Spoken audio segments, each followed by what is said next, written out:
because trying to run as more right-wing than the fucking white supremacist rapist nigga, it's not gonna work.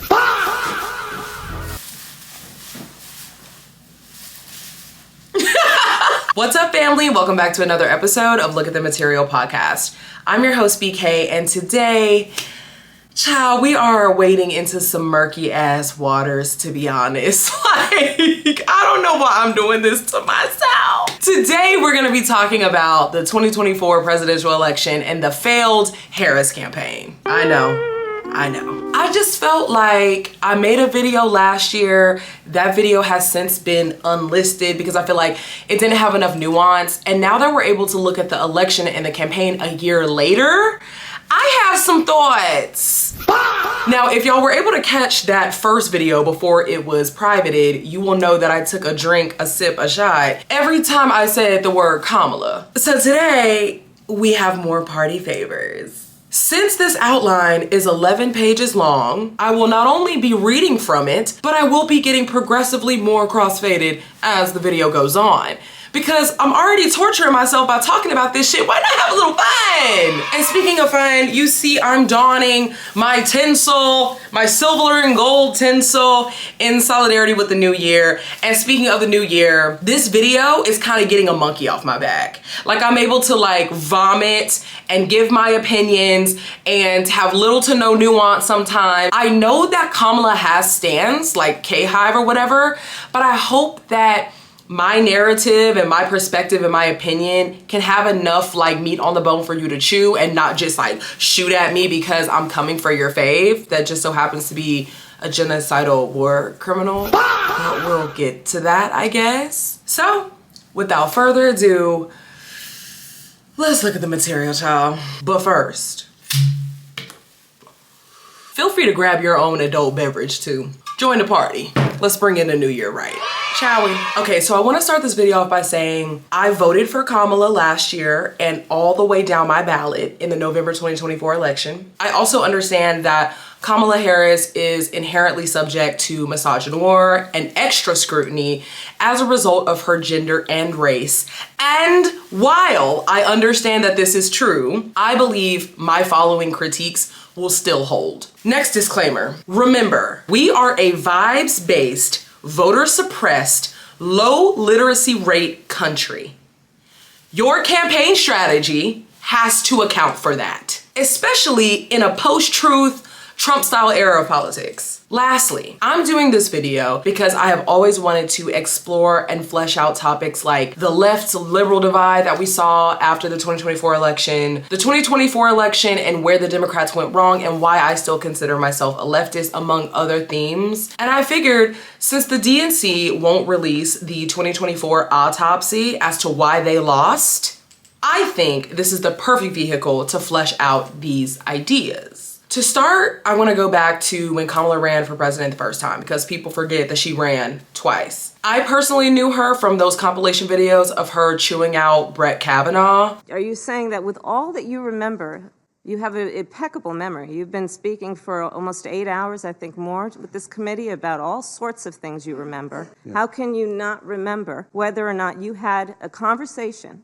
about Robert Mueller or his investigation with anyone at that law firm? This investigation has only been going on for so long, sir. So right, please I'm not answer sure. the question.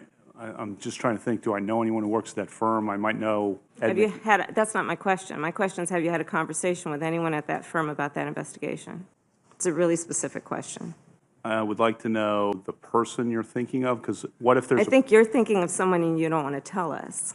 And I remember seeing the image of a beautiful, smart woman tearing into these corrupt ass men. And it was very pleasing for me to see, I'm not gonna lie. I was happy that she was running for president, but I didn't know too much about her or her policies. Then she officially starts running for president. So she announced her candidacy on January 21st, 2019 at her alma mater, Howard University. She gained national attention, especially in one of the debates where she was like dunking on Biden for being a racist.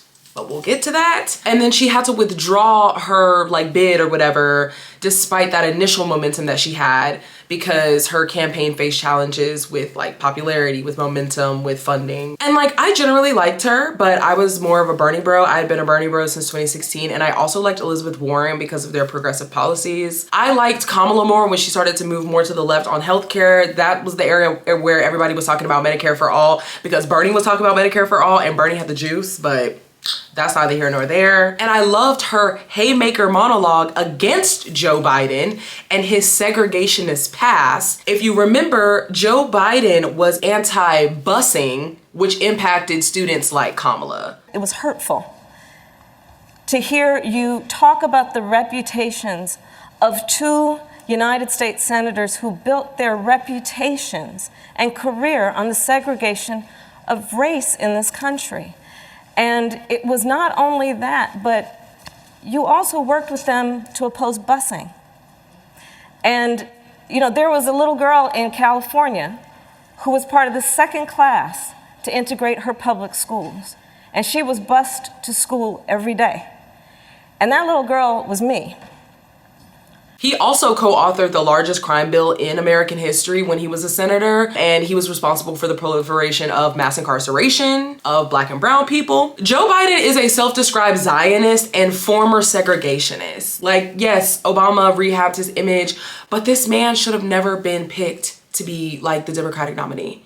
I just feel like that is literally where we went wrong, which is why I'm starting back in 2020. Like this is where we went wrong. Anyways, like I said before, Kamala ultimately had to drop out of the race, and then she becomes the vice president under Joe Biden. And I want to remind everybody, Joe Biden was chosen by the establishment to go against Trump, right?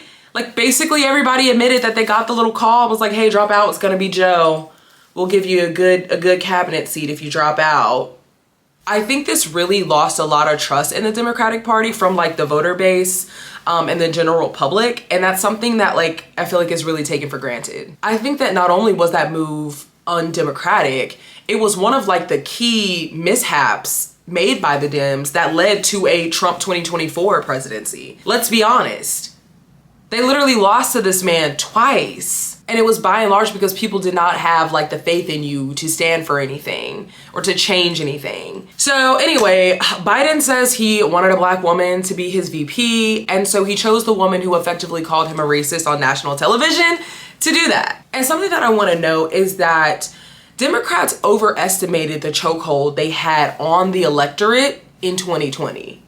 Like, they really thought they had the juice and could run on beat Trump again in 2024. There was a higher voter turnout rate in 2020 due to COVID. There was more mail-in ballots. Voters were voting against Trump, not really for Biden, in my opinion. At the start of his administration, Biden claimed that he was going to be a one-term president and that he would essentially anoint the next young superstar to lead the party and run after him. That didn't happen.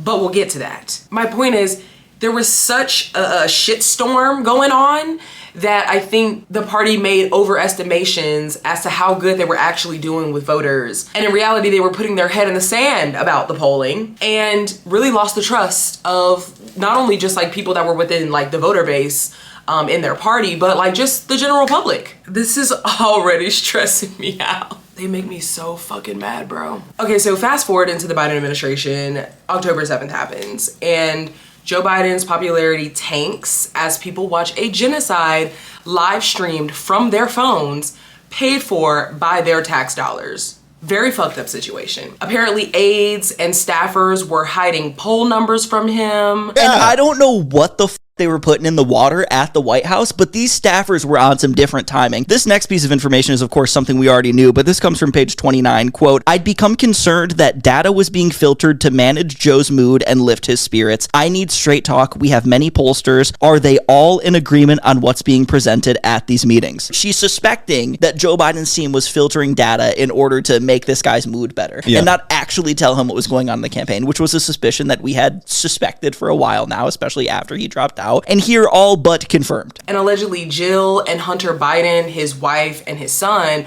were encouraging him to run for re-election. And because Joe Biden is a proud Zionist. If I were a Jew, I'd be a Zionist. I am a Zionist. You don't have to be a Jew to be a Zionist. He chose to go with the bear hug Bibi Netanyahu strategy, which led to the approval of tens of billions of dollars in aid to the apartheid state of Israel and earned him the moniker Genocide Joe. And something that's incredibly important to note is that Judaism and Zionism are different. I do not support any form of anti-Semitism or Jew hatred. That shit is fucking sickening, it's disgusting.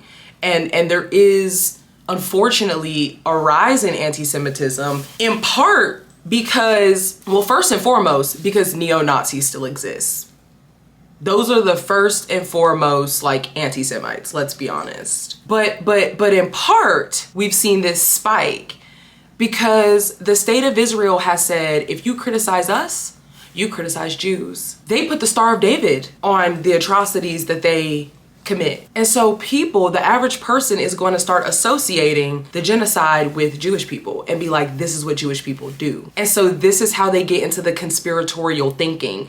That is how, like, when you leave a vacuum like that, where you don't stand up against genocide, when you don't stand up and say Judaism is separate from Zionism, and Judaism and Jewish people are separate from the state of Israel and the government's actions, you leave a hotbed for anti-Semitism. You leave a hotbed for conspiracy theorists like Candace Owens, or as I lovingly call her, Clandis Owens, Nick Fuentes, Marjorie Taylor Greene, Tucker Carlson, and others. They come up with these fucking conspiracies and say, oh yeah, this is what Jews do.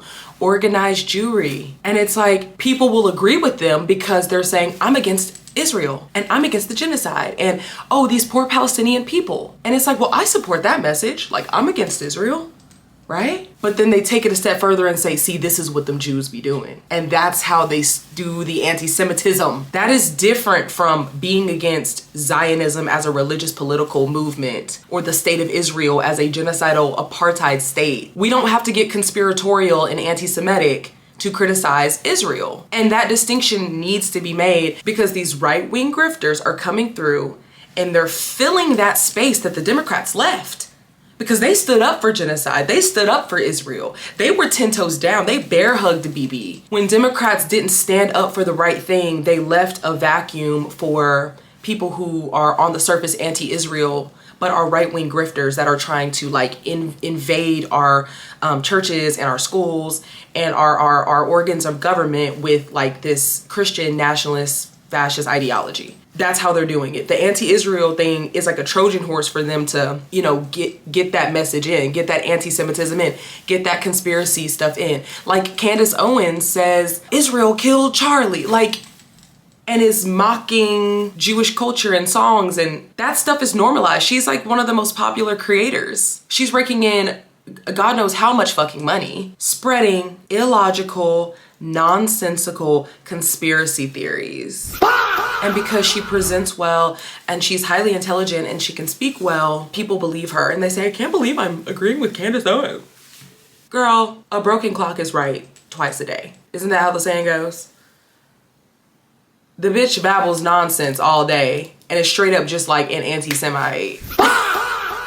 And she just exists on the platform. That is separate from the pro-Palestinian, anti-Israel, leftist, liberatory movement that supports the liberation of all oppressed people, of Palestinians, that stands against any type of hate, anti-Semitism, Islamophobia, anti-blackness, which all this shit is the bedrock of. Standing against white supremacy, standing against colonialism and imperialism. That's separate from the anti-Israel, you know, anti-Semitic crowd. And the distinction needs to be made. More definitions because knowledge is power, yes? Zionism is a religious and political movement established to create an ethno-religious Jewish state in historic Palestine, which is modern day Israel. And I say historic Palestine because there are people older than the state of Israel. Like, there were people in Palestine before it was established as Israel. The more you know. Also, if you hear me say apartheid, apartheid is a policy or system of segregation or discrimination on the grounds of race. You might often hear about South African apartheid and Nelson Mandela. They also had a system of apartheid in South Africa. And that's how we know that Israel does not always have to be an apartheid state, because they once thought South Africa was always going to be apartheid until it wasn't. They thought, you know, segregation, American apartheid, Jim Crow, segregation was gonna last forever until it didn't. And so keep pushing. Okay, and lastly, let's define genocide. So genocide, defined by the UN, is acts like killing, causing serious harm, or preventing births, committed with the intent to destroy in whole or in part, including transferring their children. And it's also a crime involving specific actions like murder, severe harm, destroying conditions, ecocide, like killing the land that you're on so you don't like live, so it's barren, like the shit that we did to the Native Americans here. It's all connected. Additionally, stopping births, forced child transfer, like literally making you give your children away. And it's if you do those things against protected groups with a deliberate intent to eliminate them, that is genocide. And so that's what's happening there. And we're funding it. So Joe Biden says that he's running for re-election amidst all this. Genocide Joe, bear hug BB strategy, polling data being like in the shitter. He goes, I'm gonna run for re-election. Because he's a psychopathic careerist. All these people are. And that's why you have to stop calling that woman a private citizen.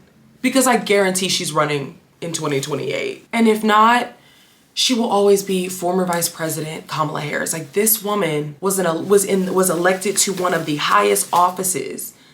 Like, yes, she lost the presidential election, but she was also still the vice president under Joe Biden. You cannot infantilize her. Amidst all this shit, Joe Biden says he's running for re-election. And I feel like this is one of the first mistakes that set Kamala's campaign up to fail. And I feel like people do not blame Biden enough for her loss, even though she mentioned it in her book. Everything we had just talked about was beforehand. But now this is during her campaign. This is just before she got on stage to debate with Donald Trump. She gets a call from Joe Biden, and here's what she writes about that. My brother called. He's been talking to a group of real power brokers in Philly. Do you know them? No, I replied, thinking he was maybe going to offer to introduce me to them or call them on my behalf, but I was confused as to why he was raising this now on this day. Then he got to his point. His brother had told him that those guys were not going to support me because I'd been saying bad things about him. He wasn't inclined to believe it, but he thought I should know in case my team had been encouraging me to put daylight between the two of us. This is Joe Biden essentially threatening her to not throw him under the bus. In a swing state, most important swing state, he said, yeah, you're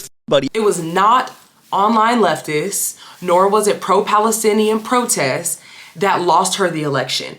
Biden literally sabotaged her, and then they ran a shit campaign. Biden's old ass. Sleepy Joe says, well, guess what? They're trying to push me out of the race. No! Well, let me say this as clearly as I can. I'm staying in the race. Yeah! I'll beat Donald Trump. I will beat him again in 2020. By the way, we're going to do it again in 2024. Oh, I'm getting flustered again. Oh, girl. We got 7 more pages to get through. Okay, so fast forward to Biden bombing the debate. We know the debate. You know the debate I'm talking about. I'm getting tipsy. Making sure that we continue to strengthen our healthcare system, making sure that we're able to make every single solitary person eligible for what I've been able to do with the COVID.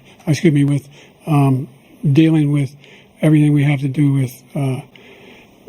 Look, if we finally beat Medicare. Thank you, President Biden. President. Oh my God. Okay, so Biden eventually drops out in the most unceremonious way. I think I found out via Pop Crave that this nigga dropped out. And then Kamala launches her campaign. In my opinion, where Kamala's campaign really picked up steam, because people were really upset that like she was chosen. And that's not to say she wasn't qualified, right? Like, she was formerly the vice president. She's like insanely qualified. Lawyer, prosecutor, senator, all this stuff. There's nothing inherently wrong with Kamala. I'm getting ahead of myself, but like, I get so like worked up about, people like Kamala, because I was once a young, politically active girl, fully bought into the Black girl magic, fully bought into Black excellence, the Obamas, fully bought into just like the establishment. And then I grew up and my views changed and have evolved, and I've moved way more to the left than when I was like in high school or college. And these Black women that I looked up to really like disappointed me. And that's why I feel like it's important for me to speak as a young Black woman who looked up to these women, to specifically call them out in a nuanced way, in a thoughtful way, and get my shit off at the same time, because y'all are really like doing this for some bullshit. Like, I get it. Like, I get it, girl. Like, I get it. But it gets to a point and there's too much glaze. Like, you as a public servant should not have stands, and you should not have played into stand culture. The Kamala is brat tweet from Charlie XCX was the start of her campaign, in my opinion. And then they leaned into, have you ever been dropped out of a coconut tree? What was the shit? You think you just fell out of a coconut tree? I think she was like quoting her mom or some shit. My mother she would give us a hard time sometimes, and she would say to us, I don't know what's wrong with you young people. You think you just fell out of a coconut tree? You exist in the context of all in which you live and what came before you. That was some good shit. Like, that was some good shit for like a cool 2 seconds. That was some good shit. I love Gen Z. Yeah, girl, I'm out here in these streets. You think you just fell out of a coconut tree? I can imagine what can be. Then, you know, Kamala HQ rebranded on Twitter, and then the celebrity endorsements started flooding in. Cardi B, Beyonce, Meg Thee Stallion's twerking on stage. The campaign had a $1 billion war chest. I think it was something like the most money raised like in history, in electoral fucking campaign history, and they still fucking lost. Even with the good billionaires, even with a $1 billion war chest, even with the B stamp of approval from Beyonce. She had Mark Cuban speaking on behalf of the campaign. And I just feel like that's a bad idea whenever you're trying to run to protect democracy, you know, for the working class against the oligarchs. But like, here's my billionaire pal who's telling you to like vote for me. Like, what? When you were asked about the possibility of unrealized, taxing unrealized capital gains, you said if you really thought that the vice president would do that you'd campaign against her. So I guess that was a true comment you made. And then my follow-up so what I said question, was, you know, I said it's not going to happen, absolutely not going to happen. If for some reason she lied about it, I would campaign against her so there wouldn't be a second term. Okay. Then what I was going to ask. And I feel like that was the mistake. Like, the corporate centrist Dem establishment pick was not the right way. Like, that is politics of yesteryear. When I was campaigning with Kamala, her biggest problem was her campaign would not let her sell. She's not a bad salesperson when you talk to her one-on-one, and she's smart, she's driven, but they did everything like as if it was all driven by a consultant, which it was. And you can't be that way in a world with Donald Trump. Donald Trump changed all the rules. The Democratic Party is dead. The Republican Party is dead. It's the Trump family business on the Republican side. It's nobody's business on the Democratic side. They don't know what to do. People want someone to come in and smash the shit. Like, it's why you have Zoran Trump voters or AOC Trump voters or Bernie Trump voters. It's like, people want to feel like you're breaking up the status quo and not maintaining it. We also have to get into her speech at the DNC. As Commander-in-Chief, I will ensure America always has the strongest, most lethal fighting force in the world.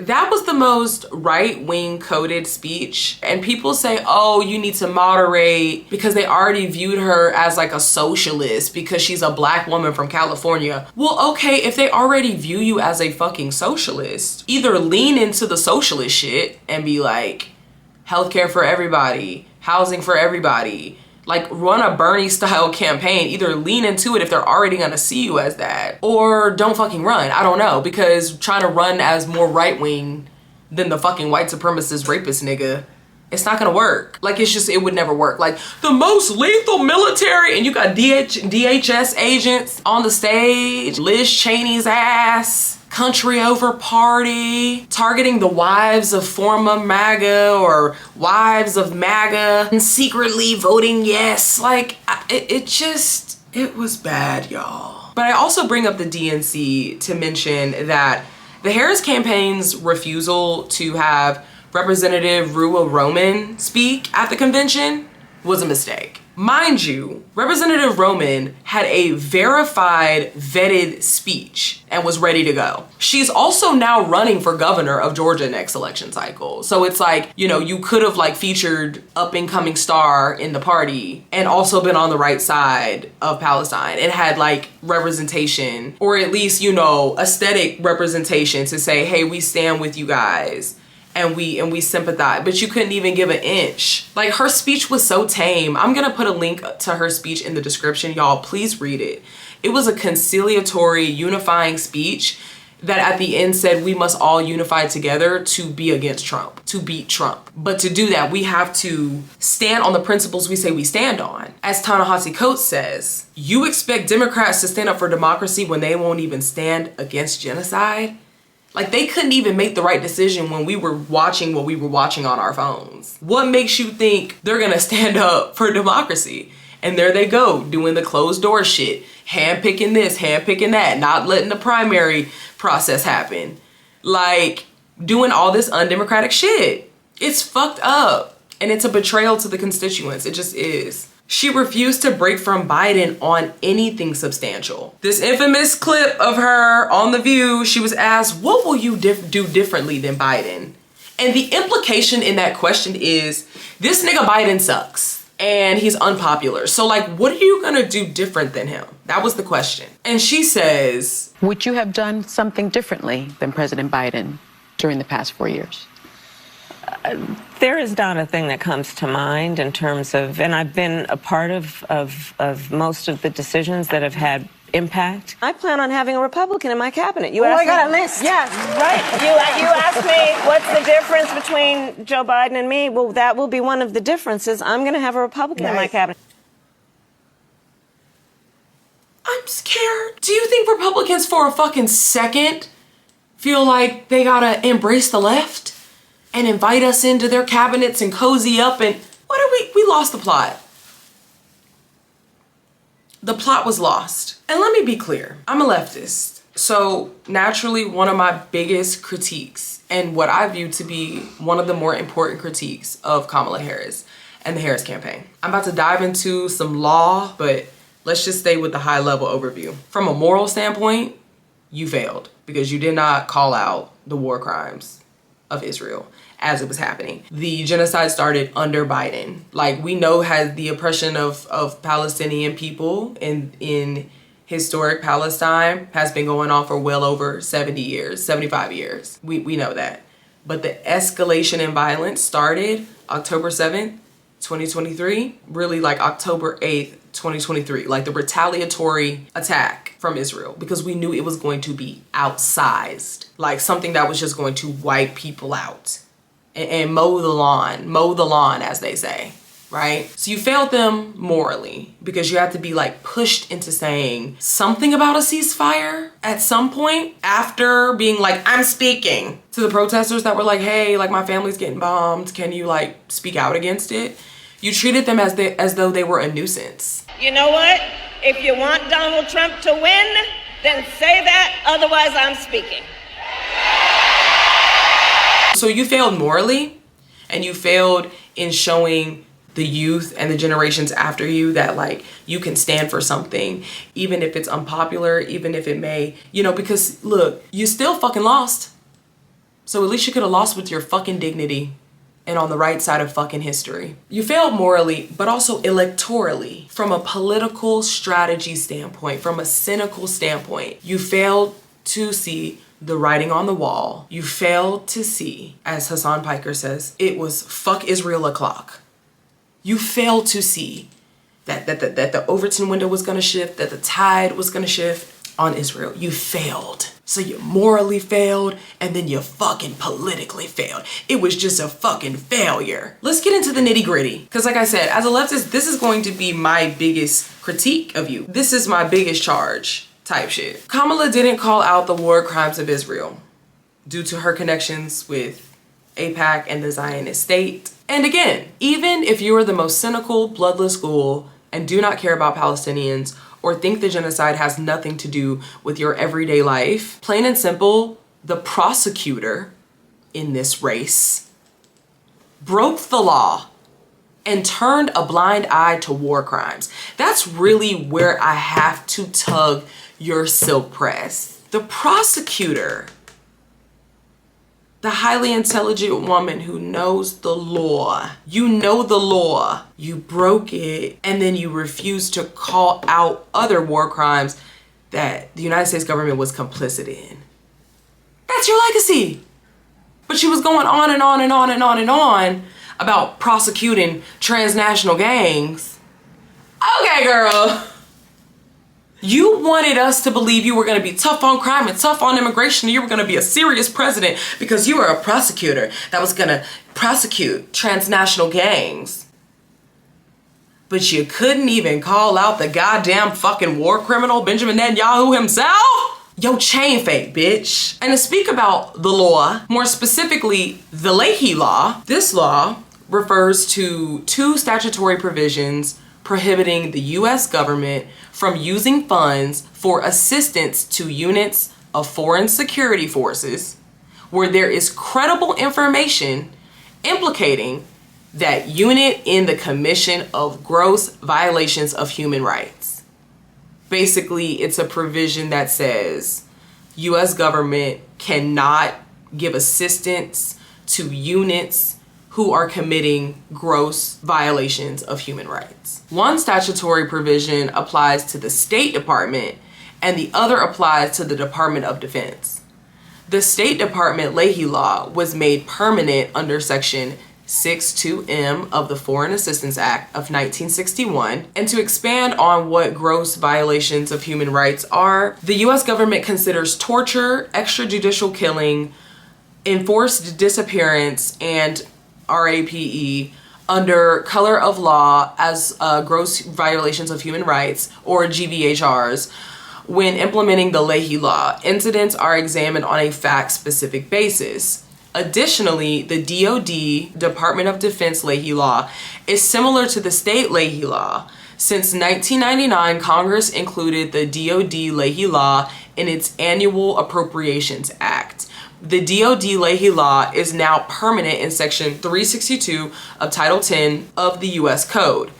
It requires that DoD appropriated funds may not be used for any training, equipment, or other assistance for a foreign security unit if the Secretary of Defense has credible information that such unit has committed a GVHR, which is a gross violation of human rights. Okay, I know that was a lot of technical language and the links will be listed in the description below, but let me land the plane. Let me wrap it around. It was reported by Reuters that in December of 2024, US intel found Israeli military lawyers warned that there was evidence of Gaza war crimes. War crimes were happening that potentially fall under GVHR. The Biden administration did nothing about it. That's December of 2024. Yes, Kamala lost the election, but they received credible information in December of 2024 that these things were going on. But it's against the law to send money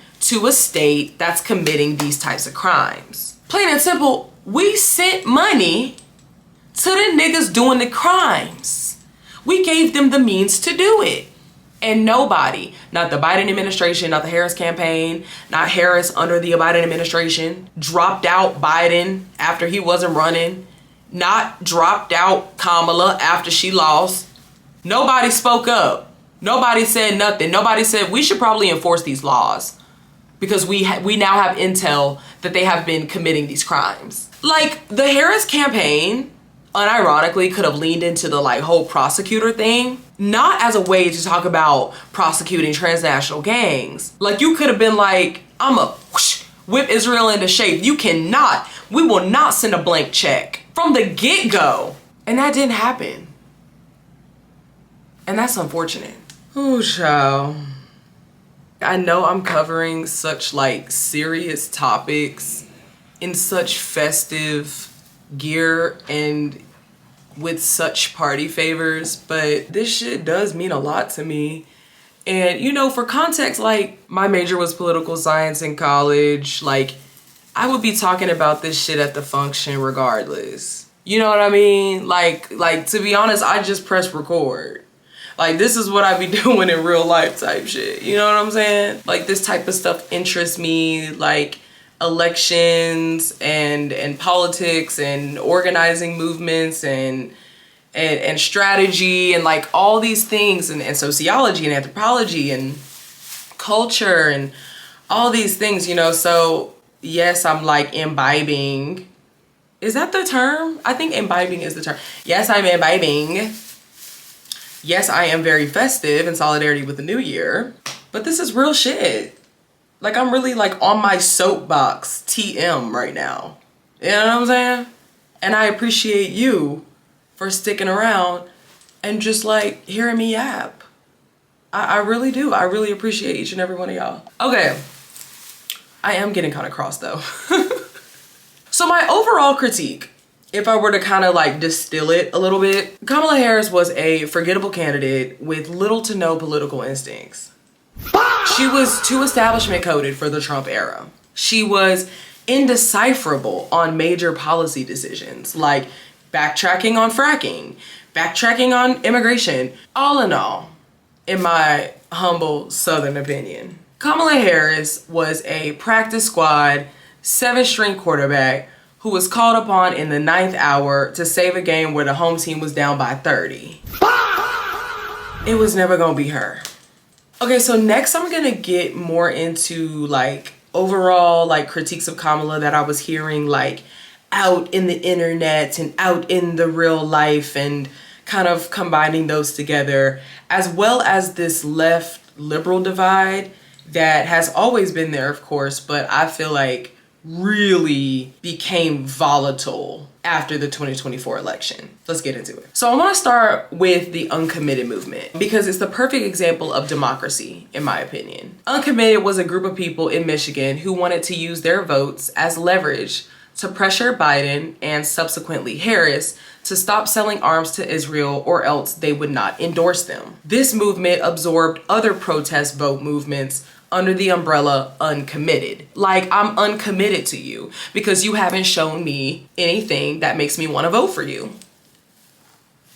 We forget we can demand that from our politicians. Like, you're a public servant. You're asking to represent me at one of the highest levels in government. Like, you're gonna have to work for it, bitch. You're gonna have to put your baddest heifers on the floor, bitch. I also want to note that the movement also came out against Trump. This is an important point because people will try to say that if we critique or protest the Democrats, we are for the Republicans. And it's like, that's not true. Republicans are not our allies. Democrats are supposed to be. So that is who you bargain with. I'm going to be bargaining with the person that says that they are in lockstep with me and is trying to represent me and wants me in their coalition. The uncommitted movement also made it to the DNC as like a delegation, and they pushed for the Harris campaign to have Representative Romman at the convention. Like I mentioned earlier, like her speech she was supposed to give. And something that's important to note about Representative Romman is that she is the first Palestinian American woman to be elected to the Georgia House of Representatives. And like I said earlier, she's also running for governor next year. So this was a time for the Harris campaign to show at the DNC because they had a family from Israel on the stage with the like yellow ribbon. This was their chance to have some representation from a Palestinian American elected official who's within your party, and they failed that test. I will say the overall response to the uncommitted movement, people being like, that's so dumb, like whatever. People always claim that they want to vote for the lesser of two evils so we can push them to the left. But when an organized group of people does that via the uncommitted movement, they're called spoilers. Meanwhile, the people who are literally enabling war crimes, they don't get blamed. They don't get fucking blamed. Everyone was like, shut up and vote blue no matter who, which was cruel. It was inhumane. It was undemocratic. It was undemocratic to tell people to shut the fuck up, to plug your ears at the DNC. 18 years old! 18 years old! Yusuf Hassan! 18 years old! Turn around! In the face of protesters who are like, stop the genocide, stop enabling this, stop partying while we have to watch the war crimes you're enabling. And side note, there are some of us who boo and vote. I fucking voted for Kamala And I have massive critiques for her. This is normal. They're public servants. Like, what is not clicking? Like, you should demand more. And if you think about it, calling for a ceasefire is literally mainstream now. So that means the uncommitted movement was right to try and push Democrats on the Israel question. And instead, Democrats chose to stand 10 toes down for Israel and 10 toes down for genocide. Like, think about it. In 2025, it's normal to be like, ceasefire or free Palestine. People were losing their jobs for saying that shit for decades. It's mainstream to be calling that shit out. Miss Rachel, the bitch that teaches, the lady that teaches your babies 1, 2, 3s and ABCs, the Mr. Rogers of our time, she's even calling it out. That's like Barney fucking doing that when Barney was like the shit. Or like Mr. Rogers when he shared a like little foot bath, a little mini pool with a black person on national television. And that was like revolutionary because, you know, segregation had people thinking that like if you get in the pool with black people, your skin will turn black.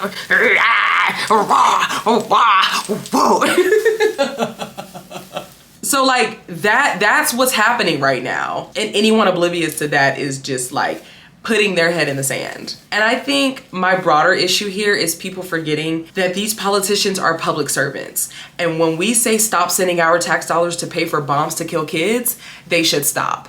And when we say we want universal health care, they should give us that. Clearly we can afford it. They already give our tax dollars to them to give them free health care over there. Is that not suspicious?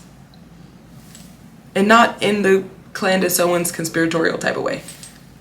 Like that money should be reinvested in our communities here. You know what we could do with like millions and millions of dollars alone in like a city, you know, in an area for a community? It's all connected. And I guess speaking of it all being connected, to just briefly touch on like the left liberal divide that mainly existed in like rage bait echo chambers like Twitter and TikTok. There was a big divide happening, particularly with like big creators online, but also I think ideologically out in the real world and in other online spaces that are not that hypercharged. Like there was definitely a rift around the election, and definitely after the election I saw a lot of interesting discourse between so-called black leftists and black liberals. Leftists were saying our struggles are interconnected and that is why black people should support Palestine, and they would often give examples of this interconnectedness by highlighting Malcolm X, Angela Davis,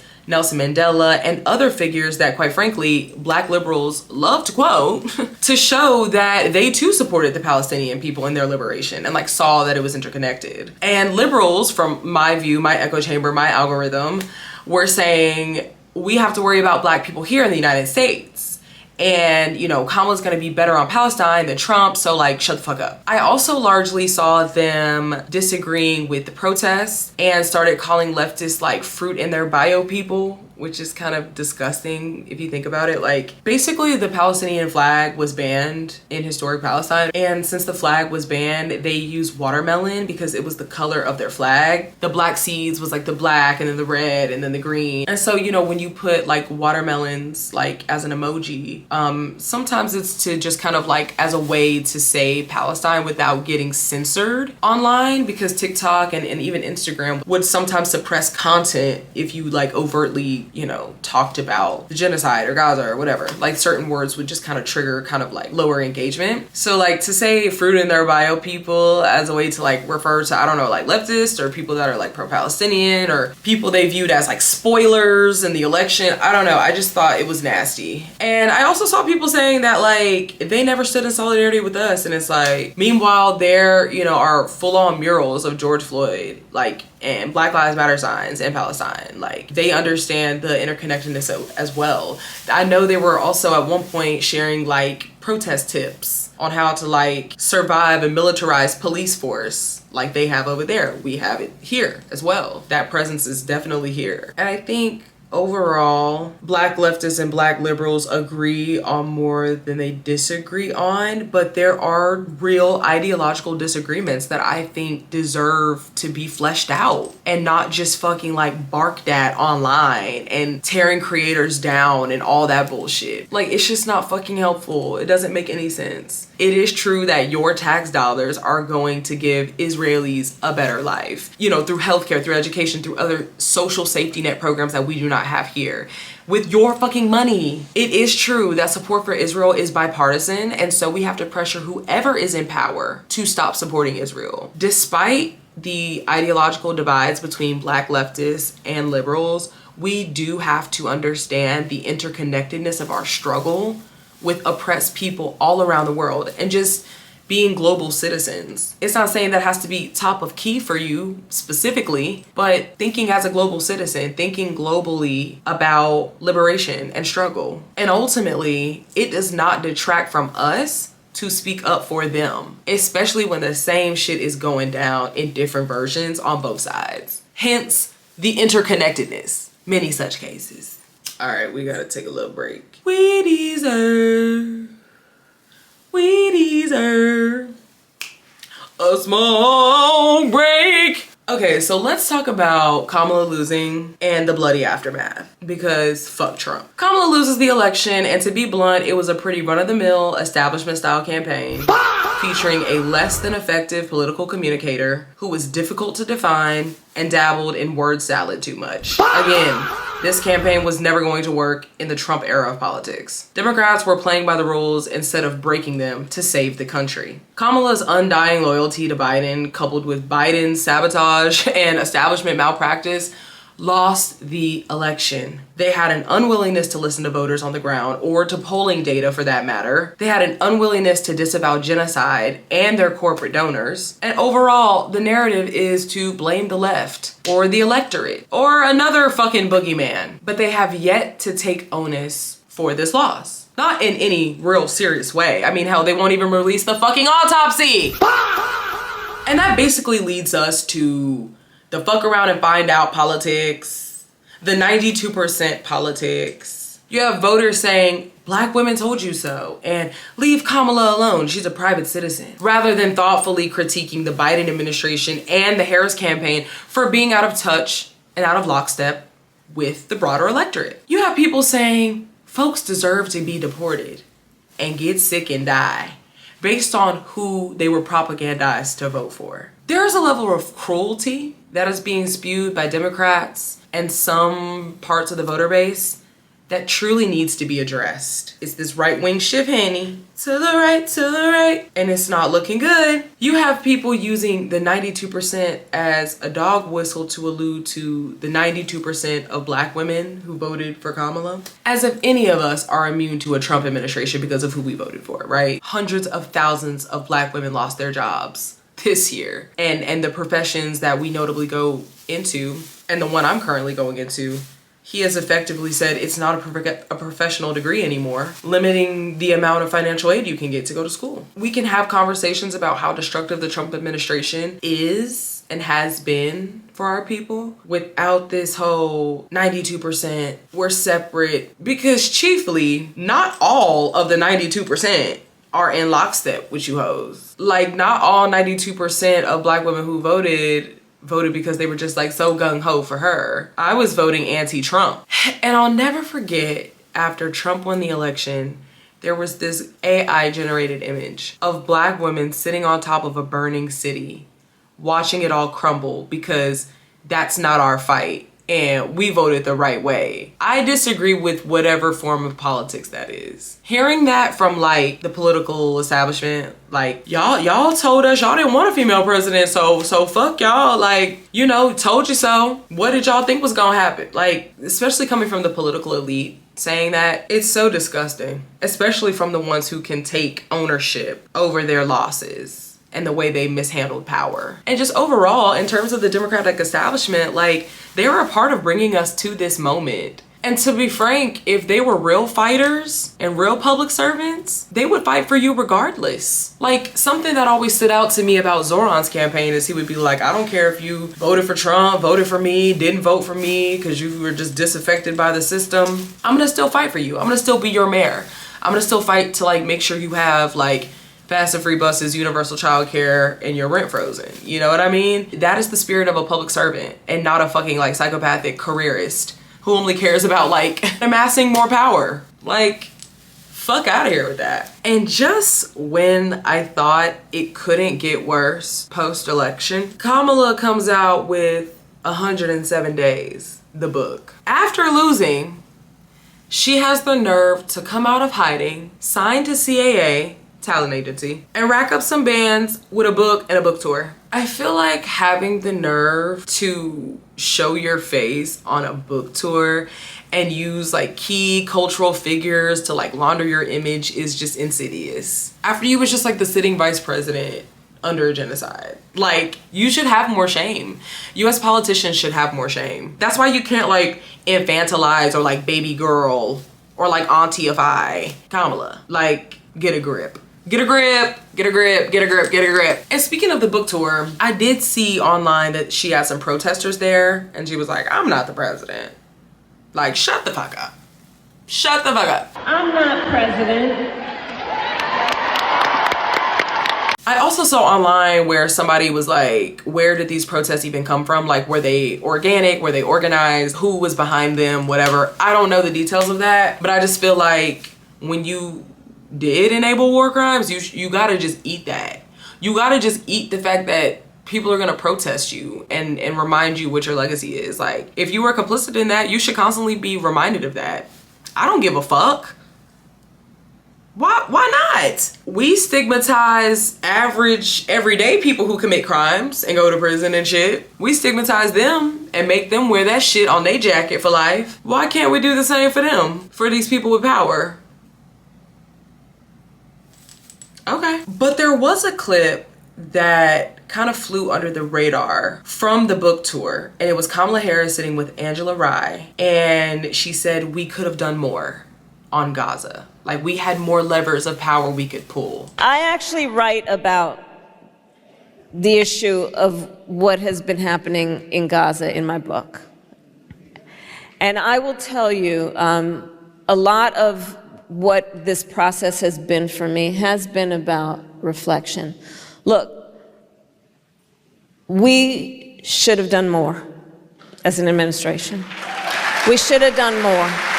We should have spoken publicly about our criticism of the way that Netanyahu and his government were executing this war. We should have used, we had more levers in terms of leverage that we did not use. And it just vindicated the whole movement, because it was like, that's what we were saying this entire time. We were saying, you have more power, you have more levers, you have more autonomy to do something, and you're not doing it. You're enabling this shit. You're complicit in this shit. So yeah, she literally admitted like we could do more. So she ultimately, all this barking at protesters and saying I'm not the president and blah, blah, blah, blah, blah, for you to just ultimately say, yeah, like we could have done more. And you know why she's saying that? Because she's probably gonna run again. And she maybe finally sees the writing on the wall 2 fucking years later that like, oh shit, I should probably moderate on Israel. Yeah. Yeah, if you want any electoral chance, yeah. Like, we're in the era of people like saying, I'm sending my money back to AIPAC. I will never take AIPAC money. Like, niggas are squirming in their seats because they got caught with their pants down getting by Israel. It's interesting. You're like the first to bring up AIPAC in years, which is interesting. I will not vote for a candidate that takes $1 from AIPAC. It's interesting. I mean, it's interesting. I haven't thought about AIPAC. And it's interesting. You're like the first to bring up AIPAC in years, which is interesting. Why did I say that? Not relevant to my day-to-day life. Okay. Which is just interesting. Listen. It's interesting you say that. JPAC perhaps more, but AIPAC less and less. Okay. Fair enough. Which is just interesting. What's interesting about it? That it's just interesting as you bring up AIPAC that it hasn't been part of, I'm just reflecting quite openly and honestly, hasn't been part of the day-to-day. Yeah. The only reason why I ask is because with that, what I'm talking about is lobbying in and of itself. Because their seats were bought and paid for, and so they have to move in lockstep with them niggas, or they whole shit get wiped. You saw what happened with Cori Bush. She stood up against Israel. She stood up against AIPAC, and they fucking ran someone, Wesley Bell or some shit like that. They ran him against her and spent a fuck ton more money and bought her seat. Like, kicked her out of that seat. Same with Jamal Bowman. Like, wicked shit. Wicked shit. They weren't wrong. They were just early. Because now you get brownie points for saying you're against AIPAC. So yeah, she might be running again in 2028. And I think that's a really bad idea. Like, I don't think she should, but she might. And I think this is the issue with people being like, she's a private citizen, leave her alone. It's like, girl, she trying to get back in that seat. She didn't go off and ride off into the sunset and make a cookbook because she loves to cook. In the pandemic, she was always whipping some stuff up. And I think she said somewhere in an interview, like, she dreamed of opening a restaurant, like small batch, ready to order food, you know, like. Okay, here's my thing. When I finally retire, I'm gonna have a small restaurant, and it's just gonna have like 3 items for like start, entree, dessert, and that's it. Really simple menu. And when the food for those things run out, then see you tomorrow, close for the day. That's gonna be it. And the foodie memes and all that shit. She could have just leaned into the motherfucking lifestyle, HGTV teas, you know, Meghan Markle lifestyle homemaking, hosting bag. Girl, you don't have to run again. Or run for governor. Because the way Trump is moving with the federal powers, governors are gonna have to stand up for their fucking states. Fucking do that then, if you wanna run so goddamn bad. But you're a fucking ambitious careerist and you had a taste of that shit and that shit felt good. And y'all be addicted to that shit. All in all, Kamala Harris was literally the vice president of the United States of America. She will always be a public figure. And what she did as a public figure will always be her legacy. And that's just that. You can't police the way people, you know, express that. You can't. I'm sorry, not in a democracy. Unless you don't want to live in a democracy. Does this count as performance art yet? Okay, let me close this out. Overall, I think that there is a lot of grief and a lot of misdirected anger from the 2024 loss. And that still needs to be dealt with if we want to build power, if we want to build coalitions. There's grief and anger because Trump 2.0 is hell. He has objectively made our lives worse. And it's easy to want to blame the person closest to you, proximity wise, you know, online, whatever, because you can't touch them niggas. You'll never be in motherfucking community with Elon Musk or fucking Bezos or Zuckerberg or Altman or any of these guys. They don't fool with us down here.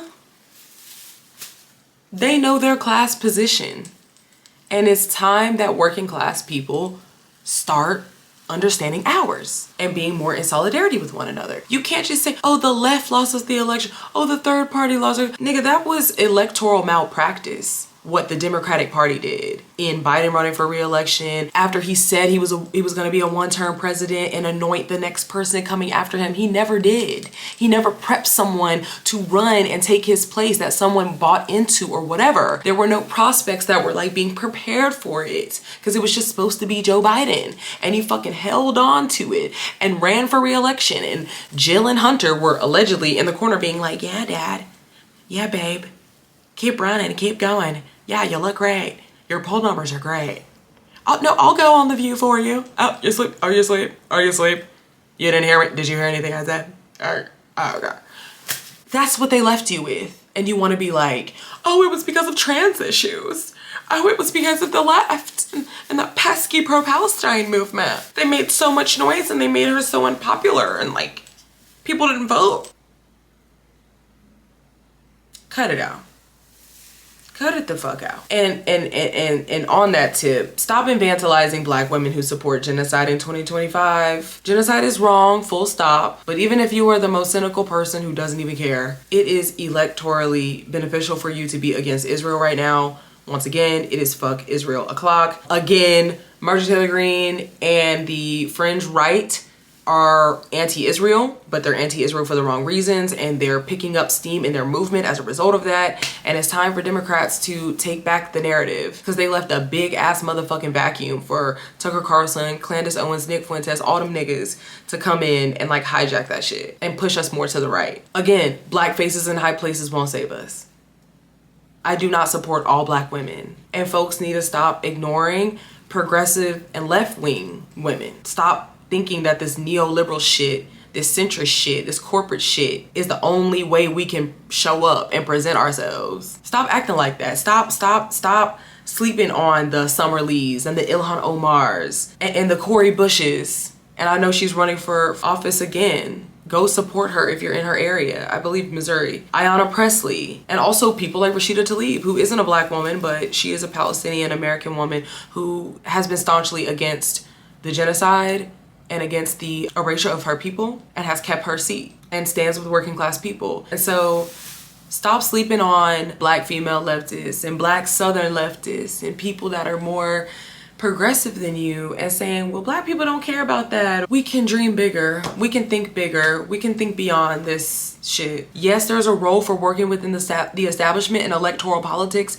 is important. Local elections are important. I voted all the way down my ballot. I will be voting in the primary March 3rd, 2026 for the Texas Senate between Jasmine Crockett and James Talarico, and whoever wins that, I will be voting for them. Like, participate in your local elections, who your mayor is, who your governor is, who your representatives are, your comptroller is, the school board, all them shits. That is important. Vote in that shit. Be engaged in that shit. There is a place for electoral politics, but it does have its limits. But then where it has its limits, people don't be having the political will or the political courage. And Zoran also woke that shit up. He was like, it's not impossible. People just don't want to do it. People just do not have the political will to do this shit. Now, we'll still have to see what he does, obviously, and what he's able to do. Now that I see Adams is trying to like rat fuck him on the way out, but God bless. We gotta be a little bit more expansive when thinking about what our public servants can do for us and what our government can and should do for us. Another point I want to make that I obviously harped on a lot in this video is that people still care about Palestine, and you're not going to make people unsee what they saw and unhear what they heard and unknow what they know now. Point blank, period. And to be transparent with you, it's true. I am one of the millions of people who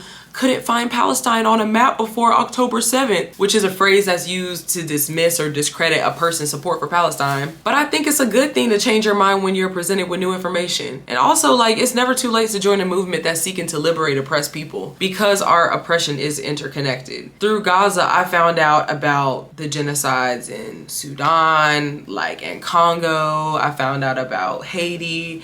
I found out about more even about the Native American genocide here. And it's all connected, not in a conspiratorial way of like, there's this secret cabal of Jewish lizard people that are controlling and all of this stuff. That is fucking anti-Semitic garbage. It's conspiratorial QAnon shit. It is garbage. You do not have to come up with some grand fucking conspiracy to explain US imperialism and US colonialism and white supremacy. Like there are names for these systems and institutions and why these things are happening the way they're happening. History is in fact repeating itself. Period, point blank. I knew what I saw and what I was reading was wrong. And it reminds me of how people say like Vietnam changed the way people saw war or whatever, because I believe it was like the first televised war. And so people were able to see how violent that shit was. And it was so violent and people had such a negative reaction to it that when the Vietnam vets came back, them niggas got spat on. They were like not treated well because people were like, oh my God, how could you do this to this?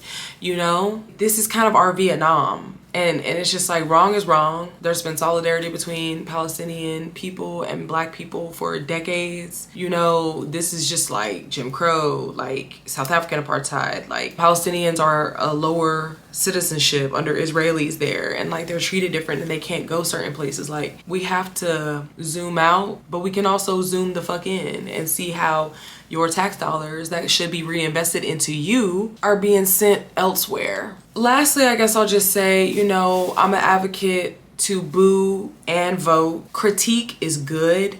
and necessary for a healthy democracy. Look, I voted for Kamala in 2024 and all the way down my ballot. I, voted in the most recent election. We voted on 17 different propositions here in Texas. I will be voted in the Texas primary on March 3rd, 2026. You can and should critique your elected officials and participate. You can boo and vote. Obama was up there talking about something, don't boo, vote. Well, I boo and vote, bitch. Because boo! This shit is caca! Boo! The fuck? And I think just speaking of elections in general, like, we have to expand our political imagination, our political courage. Simply saying it's always been this way is defeatist.